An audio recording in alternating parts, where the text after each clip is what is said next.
courtroom doors swung open, and Lieutenant Commander Merrick Thorne entered in chains. America's first female Navy SEAL sniper, shackled like a common criminal. The metallic rattle of her shackles reverberated through the silent room, and every eye turned toward her. Despite her restraints, she walked with the unshakable discipline of a soldier, her back straight, her chin slightly raised, her gaze unwavering. The whispers of the onlookers followed her like shadows, unstable, dangerous, a liability.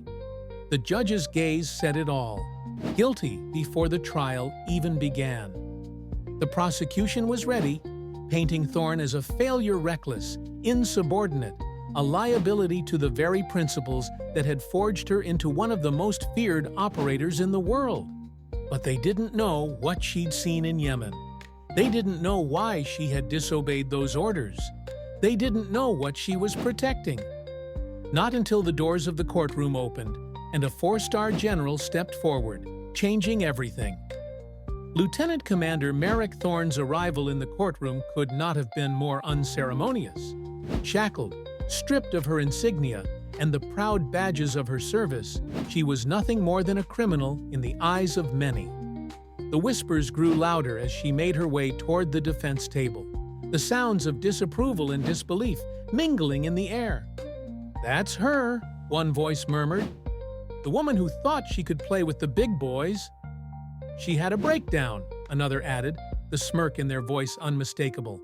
"Typical. All that training wasted on someone who cracks under pressure." Thorne ignored them all. Her mind, trained for situations far more dangerous than this, remained steady. Her icy blue eyes took in every detail, the faces, the exits, the positions. Her situational awareness, honed over countless high-risk missions, was instinctive. The whispers didn't faze her. Lieutenant Pax Calloway, her defense counsel, stood nervously as she approached. His youth betrayed his inexperience. Thorne could see the unease in his posture and the thinness of the files before him. "Commander," he whispered as she sat, "they've denied my request for the unredacted mission files again." Thorne's expression remained unchanged. "Expected?" she said. "Focus on what we can control, Lieutenant. We knew the deck would be stacked." As the judge entered the room, the atmosphere became even more tense. Judge Advocate General Rowan Blackwell, a man with the face of someone who had sent dozens of servicemen and women to military prisons, regarded her with thinly veiled contempt. His scowl deepened as he took his seat. "Court-martial of Lieutenant Commander Merrick Thorne, United States Navy, is now in session," he announced. Commander Adlai Westbrook, the prosecutor, rose with the kind of confident arrogance that comes with believing victory is assured. He launched into his opening statement, one designed to tarnish Thorne's reputation and destroy her defense before it even had a chance.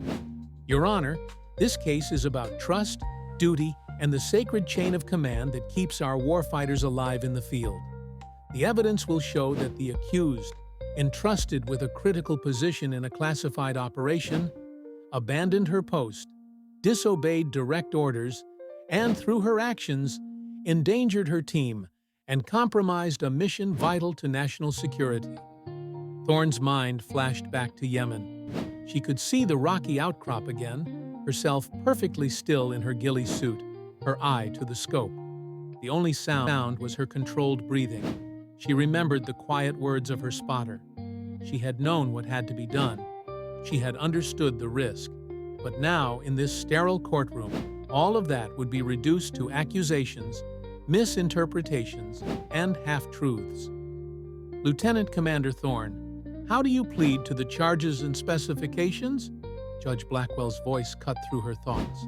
"Not guilty, Your Honor," Thorne replied. Her voice was calm, controlled. She met the eyes of the jury senior officers, all male, and saw the judgment in their stares.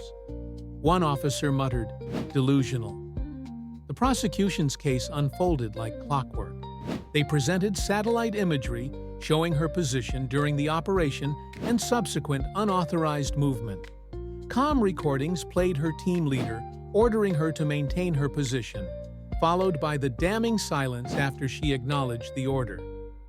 The damning testimony of Captain Quillen Reed, her former commanding officer, painted her as emotionally unstable, especially leading up to the operation. "When you assessed Commander Thorne, was she fit for duty?" Westbrook asked. "In retrospect, no," Reed replied, his words rehearsed, designed to seem like hard truth. "There were warning signs." Reed dismissed Thorne's otherwise spotless record and achievements, explaining that she had been a special project, a woman forced into a position of power for the sake of a successful PR campaign, her triumphs inflated and her failures concealed. But Calloway, in his cross-examination, was relentless. He reminded the court of her top rankings in Bud S, her extraordinary sniper school scores, and her 3 successful deployments. Yet, Reed's dismissal of these achievements made it clear that her entire career had been manipulated for political gain. The prosecution called Master Chief Briar Sullivan to the stand, a hardened veteran of countless operations. Sullivan's testimony was measured, but it was devastating. He recounted how Thorne had abandoned her post during Operation Cerberus, leaving the team exposed and vulnerable. "When Thorne abandoned her position," Sullivan testified, "we were ambushed. 2 of my men were wounded." But there was something unspoken in his words. He never looked Thorne in the eyes, and his discomfort was palpable. The court's mood darkened as the prosecution rested. Judge Blackwell's expression made it clear that the case was all but decided. Later that evening, in a cold holding cell, Calloway visited Thorne. He was defeated, certain that she was going to be found guilty. "They're going to find you guilty," he said flatly. "You could change your plea. Throw yourself on the mercy of the court. Your service record might buy you some leniency." Thorne looked at him, her expression unreadable. "I cannot plead guilty to crimes I didn't commit, Lieutenant." "Then help me defend you," Calloway pleaded. "Tell me what really happened out there." Thorne's silence was deafening. "What happened is classified beyond your clearance level," she finally said, her voice soft but firm. "I'm your attorney. I have clearance," Calloway countered. "Not for this," she responded coolly, her gaze unwavering. With that, she turned away, leaving Calloway frustrated, helpless. The next day, as the trial seemed destined for a guilty verdict, the doors of the courtroom swung open. General T.K. Ryerson, a legend in the world of special operations, entered, silencing the room with his mere presence. His reputation preceded him.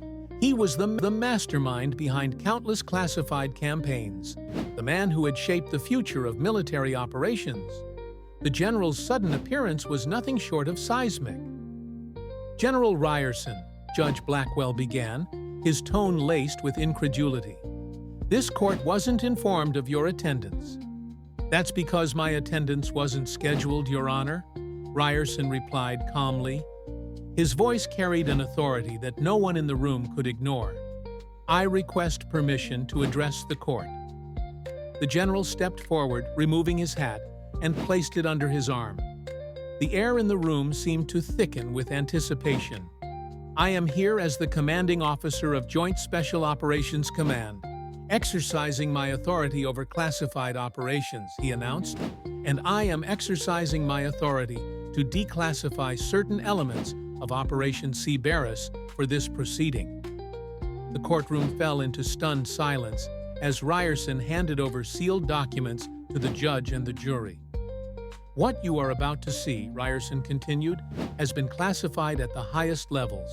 Lieutenant Commander Thorne was not operating as a standard SEAL sniper during this operation. She was placed there by direct order from JSOC as part of Operation Kingfisher, a counterintelligence mission that only 5 people in this room knew existed." As the video feed began, the courtroom watched in rapt silence. The footage showed Thorne's vantage point, a small village with a school and children in the courtyard. Then the camera shifted, showing American private military contractors meeting with terrorists, exchanging targeting data for U.S. military installations. Commander Thorne identified U.S. citizens engaged in treason. Ryerson said quietly. What appeared to be insubordination was actually Thorne following superseding orders to preserve civilian life while neutralizing only the confirmed threats. Thorne had done the impossible. She had taken a shot over 1,800 meters in difficult conditions, hitting 2 targets in rapid succession, an American traitor and a terrorist, while ensuring no harm came to the children. She succeeded in both objectives, Ryerson concluded, and completed her mission despite the dangers and complications. The revelation that the injuries sustained by Sullivan's team were not from enemy fire, but from friendly fire, was a bombshell. Captain Reed had ordered a clean sweep of Thorne's position after she completed her mission, trying to eliminate her after she witnessed the exchange. The courtroom was in shock. As Reed was arrested, Thorne's shackles were removed.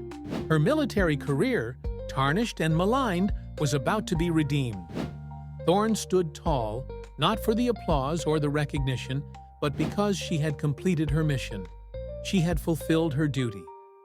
After the trial, Thorne returned to her role as a Navy SEAL sniper, no longer a symbol of controversy, but a warrior who had proven herself in the face of overwhelming odds. General Ryerson, recognizing her skill and unwavering commitment, offered her a new assignment, one that would take her back into the field. And as she stood before her brother's grave, Thorne allowed herself a quiet moment of peace. Her mission was complete. She had kept her promise. And with that, she stood at attention, the weight of the chains long gone, her future uncertain, but her resolve clear. The mission comes first. Justice will follow.